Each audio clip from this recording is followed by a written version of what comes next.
Das große persönliche und geistige Treffen der alten Streiter und Kampfgenossen. Und vielleicht hat mancher unter ihnen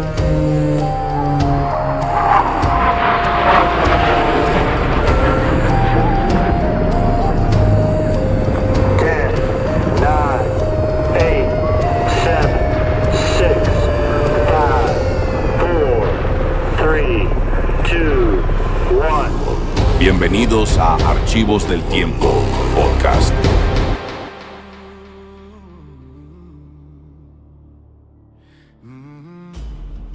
A ver, pensemos en esto un segundo. El español que hablamos, el de todos los días, está lleno como de polizones, ¿no? De palabras que se infiltraron del mundo del mar. Y la verdad ni cuenta nos damos. Para nada. Usamos su lenguaje para ubicarnos, para medir, hasta para insultar. Y resulta que detrás de cada una de esas palabras hay una historia de ingenio, de supervivencia en alta mar. Justamente de eso vamos a hablar. Nos metimos a fondo a investigar un montón de fuentes, desde artículos de historia naval, etimología, hasta foros donde discuten marinos de toda la vida. Por entender el por qué, ¿no? Exacto. No solo qué significan, sino por qué existen.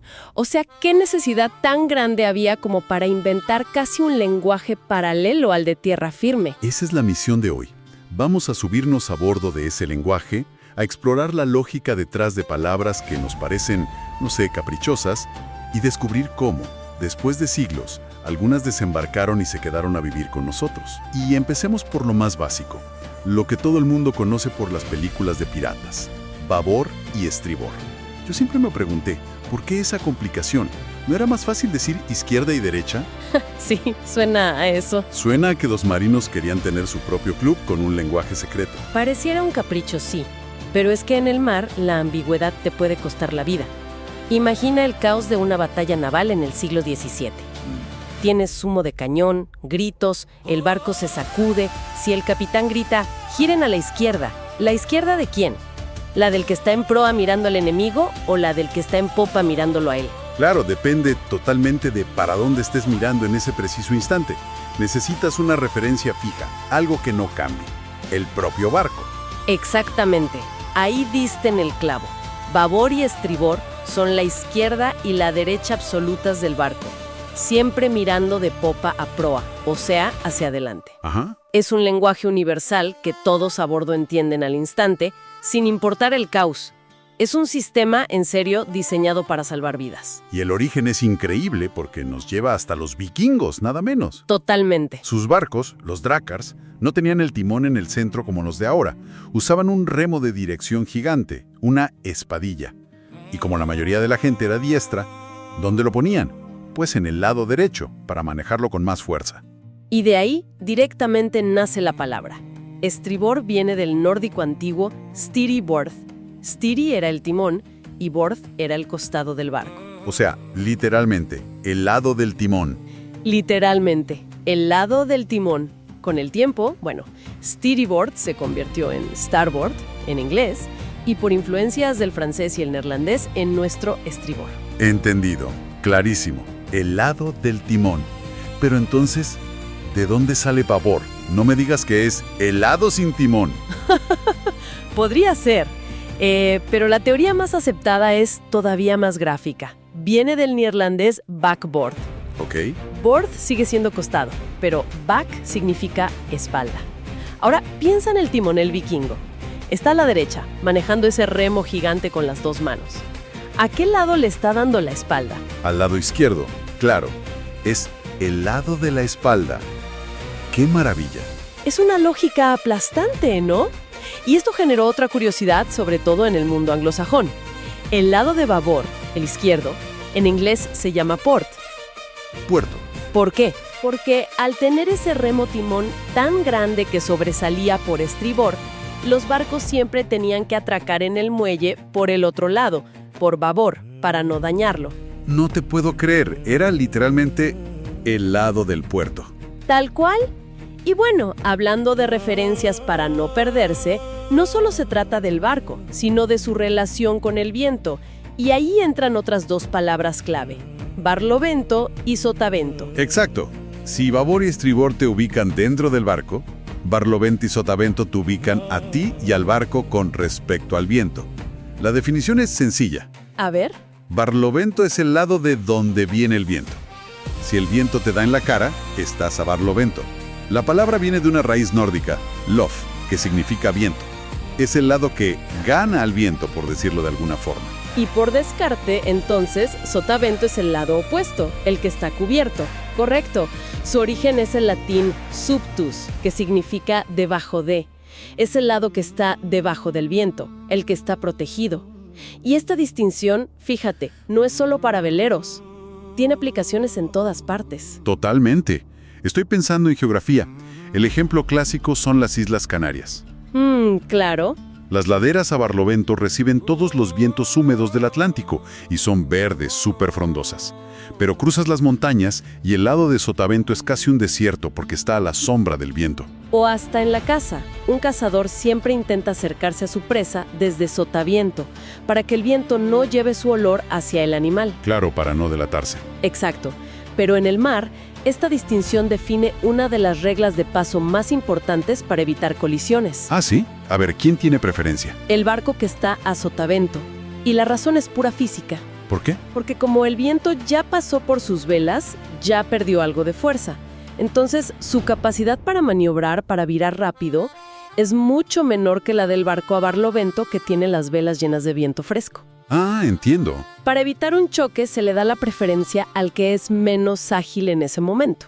Es una norma de seguridad universal. Ok, esto de verdad me vuela la cabeza. Hoy miramos una pantalla y el GPS nos dice, no sé, 12.3 nudos. Pero, ¿cómo diablos medían la velocidad en el siglo XVI en medio del océano? La respuesta parece sacada de una novela de aventuras, La corredera de Barquilla. Era un sistema absolutamente genial. Una maravilla de la física aplicada con lo que tenían a mano. Necesitaban 3 cosas. La primera era la barquilla. Un barquito. No era un barquito. Era una tabla de madera con forma como de un cuarto de pizza, si quieres, y con un peso de plomo en la base. ¿Y eso para qué servía? Al tirarla por la popa, su diseño y el peso hacían que se quedara prácticamente anclada en el agua.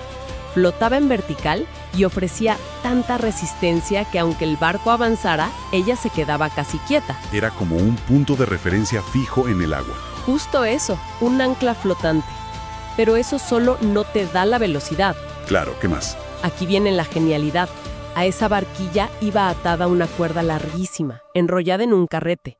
Y lo crucial es que en esa cuerda, un marinero se había dedicado a hacer nudos a intervalos exactos, medidos con muchísima precisión, generalmente cada 14.4 metros. Ajá, ya veo por dónde vas. Los nudos de la velocidad vienen de nudos de verdad, en una cuerda. De ahí mismo. Pero falta el último elemento para medir velocidad, el tiempo. Y para eso usaban una ampolleta, un reloj de arena calibrado para durar exactamente 28 segundos. Entonces, la escena era como una coreografía perfecta. Totalmente. Un marinero lanza la barquilla, otro grita ¡ya! Y voltea la ampolleta. Y un tercero, con la cuerda en la mano, empieza a contar cada nudo que pasa por sus dedos. Hasta que el de la ampolleta grita ¡tiempo!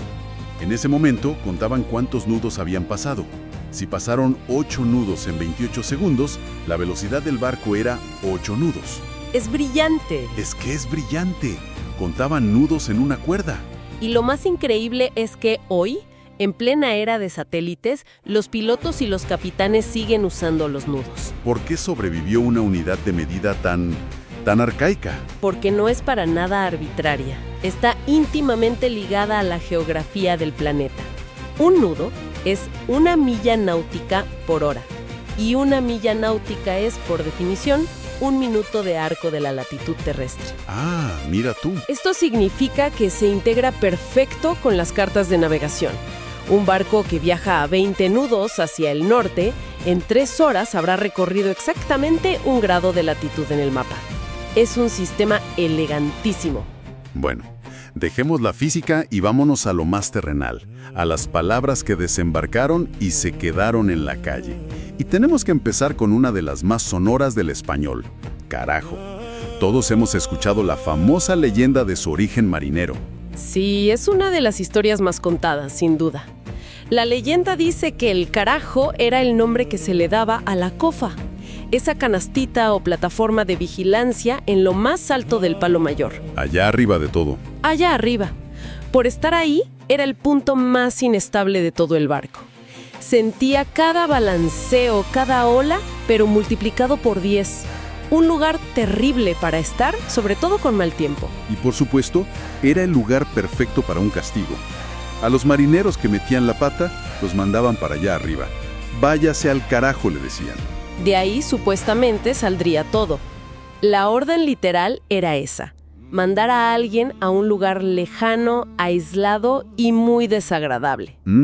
Cuando el pobre marinero bajaba después de horas, llegaba a cubierta tan mareado, tan hecho polvo que no servía para nada. Estaba inútil. De ahí vendría "no vales un carajo". Y claro, como nadie quería ir, la expresión "me importa un carajo" reflejaría el desinterés absoluto por ese castigo. Esa es la historia. A ver, la historia es fantástica. Cierra por todos lados, pero suena casi demasiado perfecta para ser verdad, ¿no?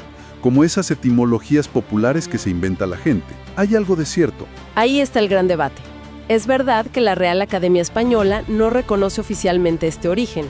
Muchos lingüistas lo consideran un mito. Ajá. Porque el término técnico naval siempre fue cofa.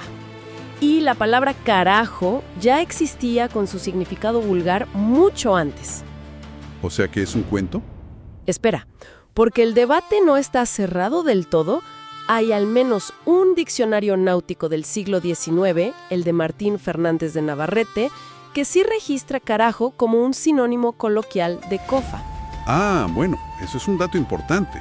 Y hay testimonios más modernos. Se han recogido historias de marineros en Argentina, por ejemplo, que durante su servicio militar en los años 50 o 60 usaban la expresión "mandar al carajo" para referirse al puesto de vigía como un castigo, sobre todo con mala mar.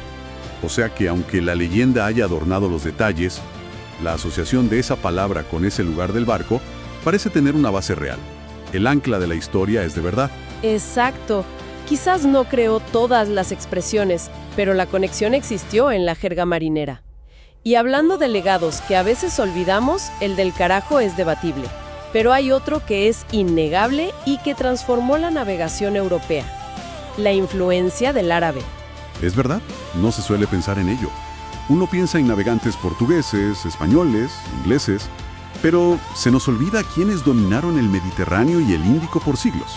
Fueron los navegantes árabes. No solo eran grandes marinos, sino que fueron un puente de conocimiento. Recopilaron la sabiduría de griegos, persas, chinos y la mejoraron. La brújula, el astrolabio. Perfeccionaron todo. Perfeccionaron muchísimas herramientas. Y con ellas su vocabulario se expandió por todos los puertos. Y en español, los ejemplos son clarísimos. Arsenal, por ejemplo. Viene directamente del árabe dar as-sina'a, que significa casa de la industria o taller de fabricación. De la misma raíz viene dársena, ese espacio resguardado dentro de un puerto. Y el rango militar más alto de la Marina, almirante. Ese es fantástico. Viene de Amir al-Bajer. Amir es comandante y Bajer es mar, el jefe del mar. ¿Hay algo más poético y directo que eso? Increíble. Y no solo eso. Conceptos de astronomía que eran vitales para navegar con las estrellas nos llegaron de ellos. Zenit, Nadir, Azimut, son palabras árabes. Entonces, ¿qué significa todo esto? Hicimos un viaje desde la lógica de babor y estribor, pasamos por la danza con el viento, nos maravillamos con la genialidad de medir la velocidad con nudos, vimos cómo palabras de castigo o de otras culturas saltaron a tierra firme. Para mí, queda claro que el lenguaje es como un mapa del tesoro. Cada palabra es un artefacto que cuenta una historia de cómo resolvimos problemas, de cómo sobrevivimos y de cómo nos conectamos. Y esto plantea una pregunta importante, creo yo. Así como babor y estribor nacieron de una necesidad crítica de comunicación clara en un entorno de alto riesgo, ¿qué jergas de hoy cumplen la misma función? Buena pregunta. Pienso en el lenguaje de los programadores, de los médicos en una cirugía, de los controladores aéreos, palabras que nos suenan a chino a los que estamos fuera. Pero que para ellos son herramientas de precisión que evitan errores que podrían ser catastróficos. Justamente. Entonces, la pregunta para reflexionar es, ¿cuáles de esas palabras especializadas de hoy están resolviendo problemas tan fundamentales que quizás en un par de siglos terminen desembarcando en el lenguaje cotidiano? ¿Cuáles serán el babor y el estribor del siglo XXI?